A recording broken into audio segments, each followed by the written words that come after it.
Seorang bocil ditanya apa cita-cita setelah besar. Ternyata mengejutkan jawaban dari sang bocil yaitu ingin menjadi kabib. Alasan terbesar dari sang bocil adalah karena kabib identik dengan cuan. Waduh, bagaimana generasi muda jika doktrin-doktrin dari para kabib-kabib ini meracuni pikiran generasi muda? Seperti apa peringatan dan himbauan dari Kiai Haji Madudin Usman Al-Bantani? Kita simak bersama. Kamu cita-citanya pengen jadi apa nanti? Habib,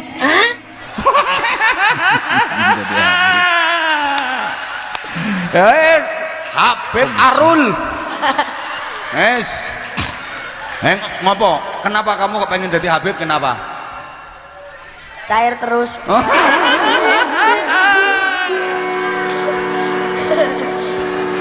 Cair terus. Nggak usah nunggu 100 tahun, 50 tahun ke depan kalau hari ini kita tidak suarakan. Mungkin sejarah yang akan dinikmati oleh anak-anak kita itu akan berbelok kepada sejarah zaman semua, sejarah Bahlawi semua. Para pahlawan itu bisa akan menjadi Bahlawi semua. Dan kemudian kita akan menjadi bangsa inferior yang nanti anak cucu kita akan mengumpat kita sebagai kakek mereka, sebagai kakek-kakek yang tidak mempunyai rasa tanggung jawab terhadap negara. Buktinya bahwa pahlawan-pahlawan semuanya adalah orang-orang Yaman. Indonesia ini merdeka berkat perjuangan para habaib. Tapi kemerdekaan bangsa ini adalah hasil perjuangan habaib, hasil perjuangan habaib. Indonesia merdeka berkat perjuangan para habaib. Kompak banget negara kita yang makamnya dijarahi orang, yang makamnya dihormati, semuanya adalah dari Bahlawi. Orang Jawa, orang Sunda, orang Dayak. Jadi Anda jangan berpikir, ini habaib di Indonesia jasanya apa? Banyak, itu yang baru kecatat. Rasanya enggak ada tuh Habib-Habib waktu itu. Saya enggak tahu ya Habib siapa ya yang ikut-ikut begitu itu. Berjuang kemerdekaan Indonesia itu. Yang namanya terkenal ya, Jepang lebih banyak membantu daripada Habib. Kalau Jepang tuh memfasilitasi kemerdekaan itu sejak awal masuk. Minta agar lawan tuh Belanda karena kita bangsa Asia, bangsa yang sama dengan mereka. Kan itu Jepang. Orang Batak semuanya itu tidak lagi dibanggakan oleh anak keturunan mereka di masa yang akan datang. Nah, kemudian bangsa kita ke depan akan menjadi bangsa inferior yang akan menjadi budak dari bangsa lain. Alhamdulillah, alhamdulillah min dzalik.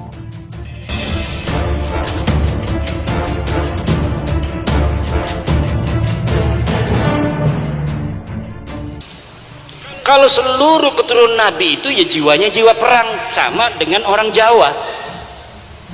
Ini kalau dibuka oleh Pak Prabowo, betul-betul dibuka, saya yakin ribuan, puluhan ribu yang akan daftar. Kenapa? Karena orang Jawa, orang Nusantara, Aceh, Maluku, Bali itu orang perang semua, bos. Leluhurnya tukang perang. Saya yakin kalau dibuka semuanya akan daftar, atau bukan semuanya, banyak yang akan daftar. Maka saya tidak setuju kalau dibukanya atas nama anak Nusantara, tapi untuk Bahlawi aja. Coba kita lihat berapa Bahlawi yang mau dia untuk perang di Palestina. Bahkan kita akan nyumbang, PWI nanti akan nyumbang, betul? Kalau Bahlawi siap berjihad di Palestina, kita nyumbang setiap DPD berapa? 10 juta. Ini Kiai Riyad yang ngomong. Sekali lagi, apabila ada keluarga Bahlawi yang mau perang ke Palestina, setiap DPD PWI akan nyumbang 10 juta. Yang penting yang berangkat itu adalah Bahlawi. Ada berapa DPW itu di Nusantara? Kita lihat. Tapi kalau yang dibukanya, silakan seluruh pemuda Indonesia. Saya yakin, terutama daerah-daerah ini nih, Demak, Bintoro, Blora, Aryo Penangsang, itu tukang perang kabeh. Ngerisikaken Banten, Cirebon, Aceh, Pagaruyung dan lain sebagainya, Maluku, Papua, tukang perang kabeh. Ada yang lagi stres dia itu gara-gara kalah di DPRD kalah, bupati segala macam, pasti dia ikut ke Palestina itu. Makanya jangan Pak Prabowo, jangan dibuka. Karena apa? Kita bukan penakut, Indonesia bukan penakut, tapi kita untuk perang di luar negeri itu membutuhkan pemahaman akan geopolitik global. Yang tahu geopolitik global itu pemerintah. Pemerintah sudah mengkalkulasi penting tidak, perlu atau tidak kita mengirim bantuan personil ke Palestina. Lah kalau tidak menghitung geopolitik, di Israel itu, di Palestina pinggir-pinggirnya ada Iran bos, ada Mesir, ada Irak, ada Yordan, ada Suriah, Yaman nyebrang. Tapi kenapa mereka tidak datang ke Palestina? Geopolitik global tidak memungkinkan. Ini Rizik paham gak ya? Lah ujuk-ujuk orang Indonesia mau datang ke Palestina, baru turun di bandara udah dibredel semua. Betul. Ini belum lagi secara syar'inya. Orang berjihad itu ada syurut, ada arkan bos. Mata yajibul jihadulana. Kapan jihad itu wajib? Jihad itu wajib ada 3 hal. Pertama, inda hujumil a'da, ketika musuh menyerang ke kampung kita, ketika musuh menyerang ke negara kita.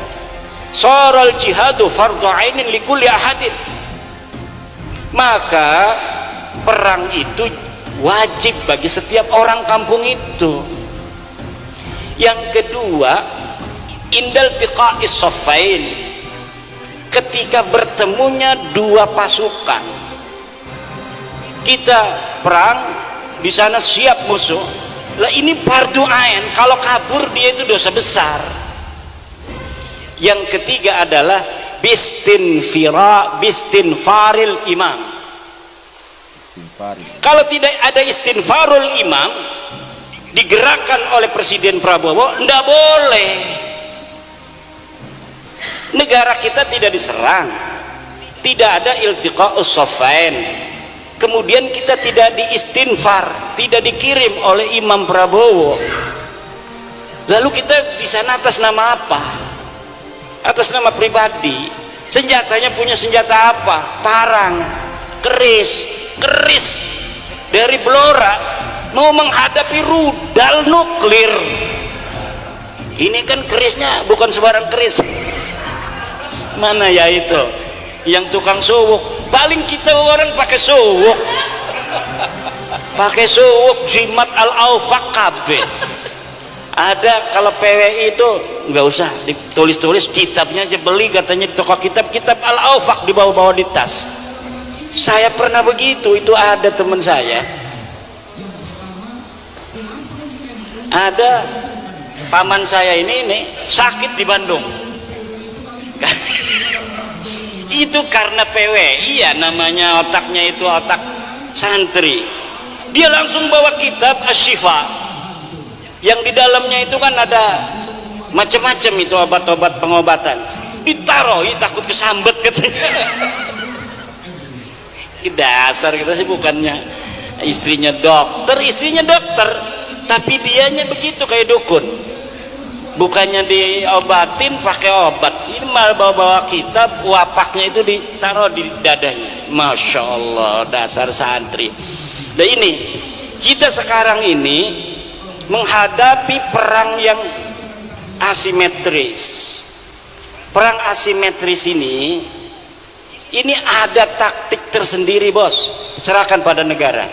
Nanti negara, Pak Prabowo beserta kabinetnya yang memikirkan, kalau misalnya kita mau membantu Palestina, dengan cara apa yang bermanfaat? Kalau dengan personil, apakah ini akan menyelesaikan masalah? Coba contoh PBNU itu cerdas dalam masalah Palestina.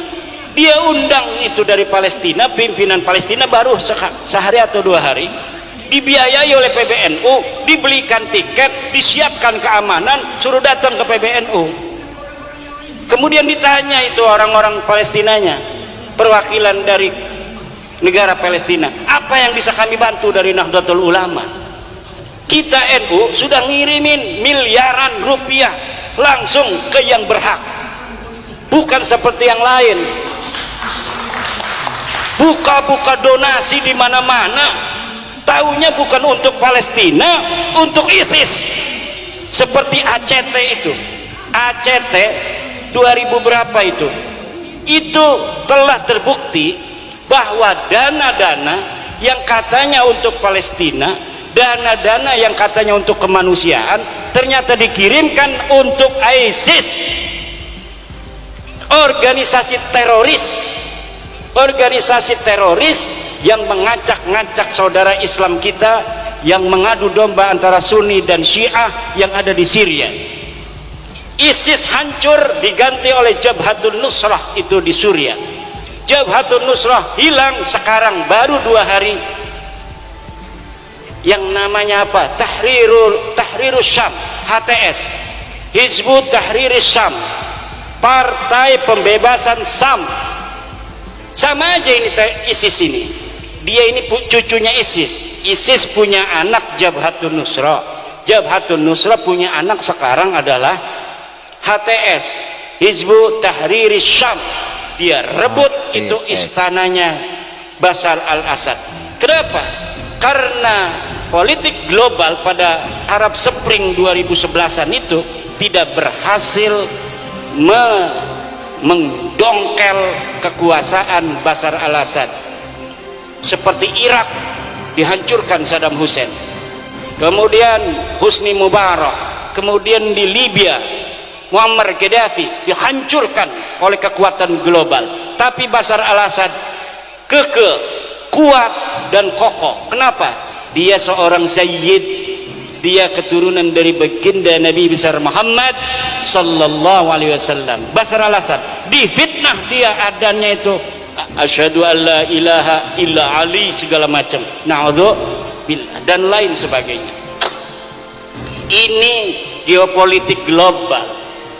Nggak paham kita, maka bantuan yang katanya untuk jihad, untuk kemanusiaan, ternyata masuknya ke organisasi teroris. Kalau NU ini Bapak ngasih Lajisnu, Bapak ngasih NU Care, itu langsung NU-nya datang pertama ke Al-Azhar. Setelah di Al-Azhar, bagaimana caranya kami bisa masuk ke Palestina? Jadi tidak asal berikan kepada orang, karena banyak orang yang sekarang ini mereka itu atas nama Palestina fundraising, mengumpulkan dana umat, dana masyarakat, tapi tidak sampai kepada saudara-saudara muslim kita di Palestina, sampainya kepada teroris, sebagian lagi sampai kepada istri-istri simpanan. Ini kenapa tepuk tangan begitu? Punya ya? Nah, makanya PBI ini siap-siap, takut Bapak Prabowo secara hitung-hitungan geopolitik, karena tentara nasional Indonesia terbatas jumlahnya, ada 1 juta, sedangkan saya sebagai presiden berkeinginan membela saudara-saudara saya di Palestina, maka bangsa Indonesia 100.000 akan kami kirim untuk berperang di Palestina. Siapa yang mau daftar baru boleh. Yakinlah ke Balawi si aja nih kok. Blora 5.000, Grobogan 5.000, Sragen 5.000. Santrinya Kiai Riyad ditinggalin, dia pergi Palestina, sama istrinya cium tangan. Tunggu aku wahai istriku, mau kemana? Palestina. Ternyata gilir. Kalau itu namanya istighfar, dikirim oleh negara boleh. Kalau istighfar, kalau tidak dikirim oleh negara ngapain? Geopolitiknya itu rumit bapak-bapak di dunia ini. Kalau tidak rumit, negara Israel kecil, jumlah penduduknya aja berapa? Luas wilayahnya nggak kayak luas wilayah Jawa Timur, paling juga se Kabupaten Blora. Tapi kenapa begitu kuat dia sejak 1948 sampai sekarang.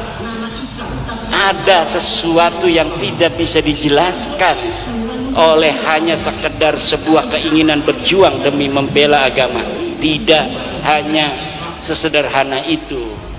Maka tunggu aja negara Indonesia apa kebijakannya. Negara Kesatuan Republik Indonesia terhadap Palestina kita dukung, itu saja. Memalsukan nasab Rasulullah, dan membelokkan sejarah bangsa. Dua, menghentikan dan melarang segala aktivitas dakwah tanpa alawi yang dinilai merusak akidah dan provokatif melawan pemerintah. Tiga, secara tegas dan tuntas memohon membersihkan situs sejarah palsu, makam, prasasti dan bangunan sejarah lainnya. Bertindak preventif dan serius dalam memerangi ancaman FPI dan HTI ribut maupun gerakan lainnya yang tidak sesuai dengan Pancasila dan UUD 45. Hari ini coba masuk ke Indonesia untuk berubah sejarah, untuk memasukkan makam-makam ini awal pergerakan masyarakat Tulungagung menjadi juga sejarah bergabung dengan yang itu PWI merubah berjalan menolak gerakan. Maukah kalian kalau dirubah, saudara-saudaraku sekalian? Tidak. Sekali lagi, maukah kalau sejarah kita dilecehkan, saudara-saudaraku sekalian? Tidak. Baik, maka dari itu seluruh masyarakat Tulungagung kita di sini satu visi, satu tujuan untuk bersama-sama menyuarakan kesetaraan, menyuarakan keadilan, menyuarakan satu tujuan, jaga NKRI, jaga sejarah kita, jaga luhur kita, dan jaga kesejahteraan kita. Marconi, kedatanganku kemari untuk mengajakmu kerjasama seperti dulu. Bin, kita berpetualang lagi. Maaf Kakang, saya sudah janji meninggalkan masa lalu yang gelap. Saya sudah cukup bahagia hidup seperti ini. Begal-begal nasab itu adalah salah satu yang menyakiti hati Nabi. Apa lu bilang, Bib? Kami ini nggak jelas. Yang nggak jelas itu ente. Ente itu yang nggak jelas. Kalau kami ini jelas lah, orang Indonesia tulen, pribumi tulen. Pribumi tulen. Yang nggak jelas ente. Ente mengaku keturunan Nabi, tapi ente tidak bisa membuktikan. Catatan asam nggak ada, malah menghina orang Indonesia, mengatakan nggak jelas. Mungkin kalau di polling ya, mungkin 90% rakyat Indonesia mengatakan Balawi itu rungkat. Korangnya panggil rungkat, orang sakal malasan soyo bujang. Desis kiai iman ayo foto didukung supaya Pak Alawi cepet dadi rampung. Korangnya panggil rungkat, ngaku suci cuman modal ngipi. Wow, sungguh mengerikan ya teman-teman ya, jika doktrin-doktrin yang sudah dilayangkan oleh para kabib-kabib meracuni pikiran generasi muda. Seperti yang sudah kita simak bersama, peringatan dari Kiai Haji Imaduddin Usman Al-Bantani 50 tahun ke depan, seperti apa generasi muda yang akan datang. Maka dari itu, tak hayal semua masyarakat di Indonesia sekarang sudah menyadari dan banyak sekali aksi-aksi untuk penolakan Kabib Yaman. Bagaimana menurut pendapat teman-teman semua? Silahkan lanjut di kolom komentar. Terima kasih selalu support Arman Al-Fatih. Kita jumpa lagi di video selanjutnya. Minafu wa minkum. Wassalamualaikum warahmatullahi wabarakatuh.